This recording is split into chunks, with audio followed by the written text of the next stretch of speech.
आज की खबर। मैं हूं आपके साथ रागिनी सिंह। इस वक्त की बड़ी हेडलाइंस की तरफ डालते हैं एक नजर। यूपी के ग्लोबल समिट की दिल्ली में लॉन्चिंग। योगी बोले ये नए भारत का नया यूपी है। सपा विधायक इरफान सोलंकी की फिर बड़ी मुश्किलें। निगम ने लगाया जमीन हड़पने का आरोप। आजम खान को मिली बड़ी राहत। हेट स्पीच मामले में कोर्ट ने दी जमानत। लखनऊ में बदमाशों ने युवक को मारी गोलियां। पुलिस ने आरोपियों को किया गिरफ्तार। कानपुर के सीसामऊ सीट से समाजवादी पार्टी के विधायक इरफान सोलंकी की मुश्किल लगातार बढ़ती ही जा रही है। पहले ही प्रशासन का टारगेट बने इरफान सोलंकी पर अब एक नई मुसीबत आ गई है। दरअसल अब इरफान सोलंकी के खिलाफ नगर निगम ने मोर्चा खोल दिया है। नगर निगम ने इरफान सोलंकी पर शिकंजा कसते हुए निगम की जमीन हड़पने के आरोप में जांच बैठा दी है।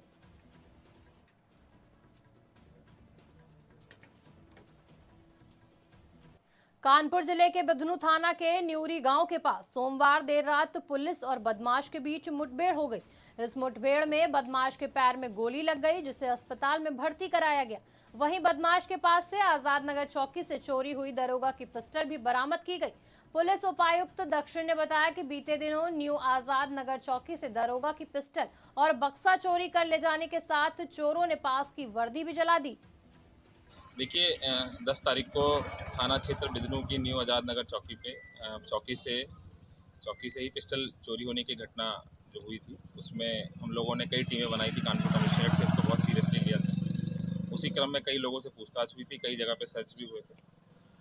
एक व्यक्ति जो शेखू है और उसके साथी, उसको भी हम लोगों ने इसी प्रकार से जब पूछताछ करी तो उसने बताया कि वो घटना उसी के द्वारा कारित की गई थी और उसने यहाँ पे रेलवे लाइन के पास में पुलिया के नीचे उस पिस्टल को छुपा के रखा था। अगर वो हम उसको लेके आएंगे तो वो उसको ढूंढने में मदद कर देगा। तो कल हम इसको लेके आए थे, अपने साथ हमारी टीम लेके आई थी रात में। तो इसके द्वारा उसी पिस्टल से, जहाँ पे इसने छुपा के रखी थी नीचे पुलिया के पास में, उसी पिस्टल से इसने फायर करने की कोशिश करी। फायर हुआ और उसी जवाबी कार्रवाई में आत्मरक्षा में पुलिस के द्वारा भी फायर हुआ, जिसमें ये घायल हो गया है और इसको हॉस्पिटल भेजा गया है। इसके एक साथी और भी हमारे पास, और भी जो इसके द्वारा लोग बताए गए हैं, हम लोग उनको भी जल्द से जल्द गिरफ्तार करेंगे और पूछताछ करेंगे कि किस मोटिव से और क्या वजह से इसने एक पूरी घटना को किया था। बाकी प्राथमिकता है कि अभी उसका इलाज चल रहा है और उसको पीसीआर पे लें और जेल भेजें और जो भी विधिक कार्रवाई वो की जाएगी। देखिए 10 तारीख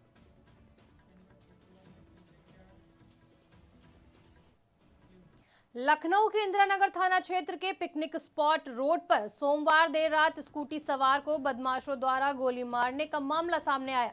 सूचना के बाद मौके पर पहुंची पुलिस ने गंभीर रूप से घायल शाहिद को अस्पताल में भर्ती कराया। बताया जा रहा है कि शाहिद को एक गोली सिर तो दूसरी गर्दन पर और तीसरी सीने पर लगी। पुलिस ने मामले में कार्रवाई करते हुए 2 आरोपियों को गिरफ्तार कर लिया है और उनके पास से असलहा भी बरामद कर लिया है। इंदिरानगर पुलिस को एक सूचना मिलती है कि एक व्यक्ति है जिसको गोली मारी गई है। तत्काल पुलिस मौके पर पहुंचती है। पता चलता है कि एक व्यक्ति जिसका नाम शाहिद है, उम्र लगभग 40 वर्ष है, जो थाना क्षेत्र गाजीपुर के रहने वाले हैं और जिनका फर्नीचर का काम है। इनको 2 अज्ञात लोगों द्वारा इनको गोली मारी गई है, जो इनको तत्काल मेडिकल केयर के लिए इनको लोहिया में भेजा जाता है, जहां से प्राथमिक उपचार के बाद इनको केजीएमयू ट्रॉमा रेफर कर दिया जाता है। अभी इनकी हालत स्थिर बनी हुई है, इनका इलाज चल रहा है। इसके बाद अभियोग पंजीकृत किया जाता है और विवेचना के क्रम में साक्ष्य संकलन किए जाते हैं। इसी साक्ष्य क्रम में 2 लोगों को हिरासत में लेकर इनकी डिटेन करके इनसे पूछताछ की जा रही है। साक्ष्यों के आधार पर अभी तक हमारे पास कुछ पुष्टिकारक साक्ष्य जो हैं वो हमने इकट्ठा किए हैं इनके विरुद्ध। और इन दोनों व्यक्तियों का नाम, एक का नाम अंकुर भारती और दूसरे का नाम राज है। और घटना के बारे में जब इनसे पूछताछ की गई तो इन्होंने बताया कि अंकुर भारती, ये शाहिद के सामने इसका मकान है। उसने बताया कि मेरा मकान बन रहा था और उसमें ये कुछ अड़चन पैदा कर रहे थे और इसके कारण विवाद उत्पन्न हुआ और इस घटना को अंजाम दिया। आगे की जो भी विवेचनात्मक कार्रवाई है वो प्रचलित है और जो भी आवश्यक वैधानिक कार्रवाई है वो अमल में लाई जा रही है। यूपी के बांदा जिला अस्पताल में भर्ती लावारिस नाबालिग लड़की के रहस्यमय ढंग से महिला वार्ड से गायब होने और अर्धनग्न अवस्था में बाथरूम में बेहोशी की हालत में मिलने के मामले का पुलिस ने 24 घंटे में ही खुलासा कर दिया। पुलिस ने इस मामले में अस्पताल के ही एक सफाई कर्मी को गिरफ्तार किया और उसे गंभीर धाराओं और पॉक्सो एक्ट के तहत जेल भेज दिया गया है। वहीं पीड़िता की सुरक्षा में एक महिला कांस्टेबल भी तैनात कर दी गई। देखिए 18 तारीख को आरपीएफ द्वारा अतर्रा रेलवे स्टेशन पे एक महिला जो कि शारीरिक और मानसिक रूप से थोड़ी कमज़ोर थी, उनको लाकर जिला अस्पताल में भर्ती कराया गया। उनको ट्रॉमा सेंटर में भर्ती कराया गया जहां उनकी देखभाल की जा रही थी। उसी दौरान एक नर्स ने देखा कि जब वो राउंड पे नर्स थी और उन्होंने देखा कि जब ये अपने बेड पे नहीं है तो उसके बाद उनके बारे में पता करना चाहा। तो खोजने पर जो वहीं का एक शौचालय है उसमें ये अर्ध चेतना की अवस्था में मिली। अभी देखिए इस संबंध में कुछ पता नहीं चल रहा है क्योंकि वो बहुत कुछ बताने की स्थिति में नहीं है। तो वो कोई भी चीज़ थाना हरदोई की कोतवाली देहात पुलिस के ऑपरेशन चक्रव्यूह के तहत कोतवाली देहात इलाके में मुठभेड़ के दौरान 5 शातिर चोरों को गिरफ्तार किया गया। पुलिस ने चोरों के पास से चोरी की 3 मोटरसाइकिल समेत अवैध असलाह भी बरामद किए। पुलिस के मुताबिक ये गिरोह बनाकर मोटरसाइकिल चोरी करते थे और मोटरसाइकिल को बेचकर आपस में पैसे बांट लेते थे। पुलिस ने आरोपियों के पास से 2 असलहे, कारतूस और 3 बाइक बरामद की हैं। थाना कोतवाली देहात पुलिस को मुखबिर से सूचना मिली कि मोटरसाइकिल पर सवार 5 बदमाश किसी घटना को अंजाम देने के लिए जा रहे हैं।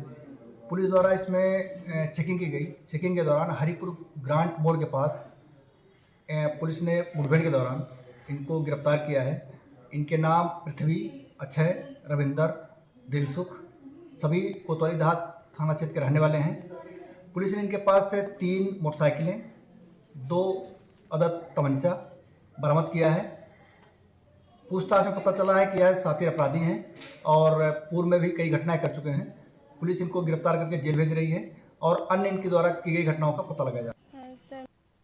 महोबा के प्रांतीय अनाथालय में बुंदेलखंड राज्य की 4 हस्तियों को पैतृक बुंदेलखंड राज्य के जनक स्वर्गीय शंकरलाल मेहरोत्रा सम्मान से सम्मानित किया गया। बुंदेली समाज के संयोजक द्वारा सभी सम्मानित आंदोलनकारियों को स्वर्गीय शंकरलाल मेहरोत्रा स्मृति चिन्ह देकर सम्मानित किया गया। इस दौरान संयोजक तारा पाटकर ने बताया कि भानु सहाय बुंदेलखंड राज्य के लिए झांसी में लंबे समय से संघर्ष कर रहे हैं। चंडीगढ़ की कावित्री ज्योति वर्मा प्रधानमंत्री को खून से खत लिखो अभियान में शामिल हो चुकी हैं। देखिए, मैं जिक्र को ज़बरदस्ती नहीं लाई। मैंने 1-2 बार जो यहाँ पर भ्रमण किया उस दौरान मैंने इसकी खूबसूरती को महसूस किया, इसके साथ एक लगाव महसूस किया। तो I mean it was a natural process.